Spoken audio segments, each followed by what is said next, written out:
Watson. Nagamit ko yung buong 1 kgc. Nagdagdag na lang si Papa ng mga 100 something. Siyempre, diba, kwenta talaga tayo. Baka kasi umabot tayo ng ano eh. And lahat tong mga bebs ko, sobrang essential lang talaga. I'm so happy. Thank you again, Mima. I'm so happy kasi ang dami kong napamili. And madami talaga akong mababawas na bibilhin. Sobrang makakatipid ako. So, ito, since wala na akong shampoo and yung isa kong shampoo, okay talaga kami doon. Natural din yun. Organic. Kasi nga, nagkakabalakubak ako kaya yan. Kaya talaga more on organic na ako. And ito, itatry ko tong ito yung sa Watsons. Aloe vera, naturals daw. Aloe vera conditioner. So, ito. Yung isa kasi, medyo pricey din yun. Parang nag-on sale to. 130 na lang siya. Original price niya is 260 and 490 ml na siya. Pag okay to at hindi ako nagkakabalukubak, mag-stick na ako dito. Pero pag hindi, babalik ako dun sa isa kong shampoo. Pero at least, tingnan natin, try natin to. And then the next one is tong shampoo. Yan, tong Argan shampoo.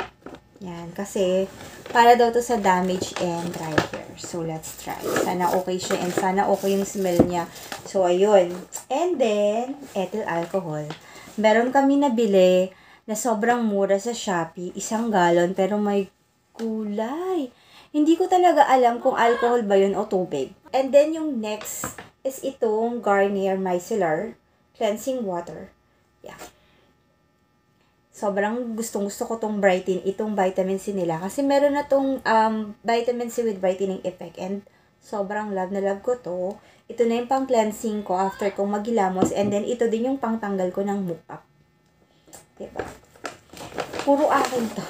And then, ito, Aqua Fresh yung ginagamit ko. Alam ko yun yung na-recommend ni Doc eh. Pero parang feeling ko, tatanungin ko siya kung ano pa yung mas okay. Kasi, feeling ko, parang sobrang, ano ba tawag dito? Nangingilong ngipin ko, lalo na pag malamig na tubig yung iniinom ko. So, tatanungin ko siya kung ano yung pa yung pwede kong gamitin. And then, this one, the Irish Spring for Papa and Caleb. Sobrang bango nito. Napapabango nito yung CR namin kapag ginamit niya yan. Diba? Nilalagay-lagay ko na lang doon. Ang pangit ang background natin. And then, ito mga bebs ko. So, ito yung next. Yan. Moisturizing crack heel cream. Sobrang, pag nakita ninyo yung aking paa mga bebs, sobrang nagka-crack talaga. Literal na may kalyo yung paa ko. Nagkaroon ako ng kalyo kasi mahilig akong magpaa. Lalo na nung nandito ako kala mami. Lalo na nandun lagi na rin ako nakilahari. Lagi ako nagpapain. Sobrang nagka-crack may kulay. Sobrang nagka-crack yung paa ko. So, definitely we're going to do a separate video with this product. Tingnan natin kung mag-work siya. Okay, and the next item that I got, this is, cost na to for, more than 1,000, parang mga 1,100 plus. And then, this one, ang ganda nito, mga bebs, ang ganda ng mga shades nitong, ito, Glam Fix. Meron ako doon nakita, para siyang lavender. Kaya lang, pinapili ko si Papa, and akala ko pipili niya yung lavender, kasi alam niya na gusto ko yung mga ganong color, pero hindi niya pinili. Pero okay lang. And then, yung next natin is yung ating toothbrush. So, ang recommend sa akin ni Doc is hard bristle. Para daw malinis ko talagang mabuti yung dulo ng ngipin ko kasi napagsabihan niya ako nung nakaraan. Nung bumisita ako doon kasi nga nasira yung ngipin ko nung nakaraan. Buti na lang nasingit niya yung schedule ko. Halang daldal ng lola mo. So, ayun nga, napagsabihan niya ako na hindi ko masyadong nalilinis doon sa dulo. Kaya ito ni-recommend niya, hard bristle. Para daw malinis ko talaga yung dulo. Though medyo masakit daw yung hard bristle, pero mas okay daw. So, hindi naman nasasaktan. Manhid na ako eh. Yes. So, ayun. Ito yung recommend niya. Watson, lang din to. Watson's, matawag dito, Watson's yung kanyang brand.